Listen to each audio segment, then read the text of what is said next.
یہ کہانیاں معلوم ہوتی ہیں، انہونی باتیں معلوم ہوتی ہیں، لیکن چونکہ یہ پوری تاریخ ہے، یہ کوئی 5-6 ہزار سال پرانی بات نہیں ہے۔ 1400 برس کیا ہوتے ہیں انسانی تاریخ کے اندر؟ یہ تمام تاریخ جو ہے محفوظ ہے، ایک ایک چیز محفوظ ہے۔ تو محمد رسول اللہ صلی اللہ علیہ وسلم پر رسالت کی تکمیل اس درجے میں یوں ہوئی کہ جو دین حق آپ پر کامل کیا ہو گیا، اسے آپ نے قائم کر کے نافذ کر کے دکھایا۔ یہ ہے در حقیقت تکمیل رسالت کا مظہر اول۔ نمبر 2، یہ بہت بڑی بات ہے، بہت بڑی بات ہے، اور سیرت کا یہ حصہ اکثر و بیشتر لوگوں کے سامنے نہیں ہے۔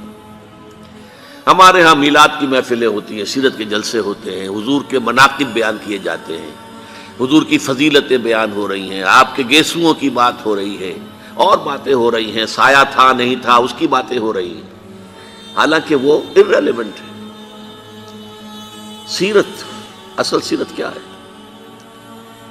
حضور نے اللہ کے دین کو قائم کرنے کی جد و جہد خالص ہیومن لیول پر کی ہے، ہیومن لیول پر۔ اس میں معجزات کا عمل دخل نہ ہونے کے برابر ہے۔ تکلیفیں جھیل کر، مصائب برداشت کر کے، فاقہ جھیل کر، زخم جھیل کر، اپنا خون زمین پر گرتا ہوا دیکھ کر، 259 اپنے جانثاروں کی لاشیں دیکھ کر، یہ مراحل طے کر کے یہ کام کیا ہے۔ ایسا نہیں ہوا بس دعا مانگی اور بیڑا پار ہو گیا، نہیں۔ 3 برس شیب بنی ہاشم کے اندر نظر بند رہے ہیں، اور طائف میں جو نقشہ ہوا ہے، رسوا سر بازارے آشوق ستمگارے، اس راہ میں جو سب پہ گزرتی ہے سو گزری، تنہا پس زندہ کبھی رسوا سر بازار۔ طائف میں کیا ہوا ہے؟ تینوں جو بڑے سردار تھے ان سے گفتگو کی ہے، انہوں نے تو ایسے جملے کہے چبھنے والے جو کلیجے کو چیر دیں۔ اور پھر جب سٹریٹ ارچنز جو ہوتے ہیں، آوارہ لوگ، آوارہ لڑکے، انہیں اشارہ کیا ذرا ان کی خبر لو، یہ نبی بنے پھرتے ہیں، نبوت کا دعویٰ کر رہے ہیں، ذرا خبر لو ان کی، اور وہ پتھراؤ کر رہے ہیں۔ ساتھ صرف ایک ہے، حضرت زید ابن حارثہ، وہ سامنے سے آ کر روک بنتے ہیں، ڈھال بنتے ہیں، تو وہ پیچھے سے پتھر آ رہے ہیں، وہ پیچھے کی طرف سے جاتے ہیں تو آگے سے پتھر آ رہے ہیں۔ جسم لہو لہان ہو گیا ہے، جسم کا خون بہہ کر جا کر جوتیوں میں جم گیا ہے، غشی سی تاری ہوئی ہے، تھک کر بیٹھ گئے ہیں تو 2 گنڈے آئے ہیں، ایک نے اس بغل میں ہاتھ ڈالا، ایک نے اس بغل میں ہاتھ ڈالا، اٹھو جاؤ۔ یہ نقشہ ہے، محمد عربی ہیں، سید المرسلین، محبوب رب العالمین، سید الاولین والآخرین، اور یہ نقشہ ہے، یہ ہے سیرت۔ یہ کوئی بیان نہیں کرتا، کوئی بیان نہیں کرتا۔ اس تکلیف کا جو پھر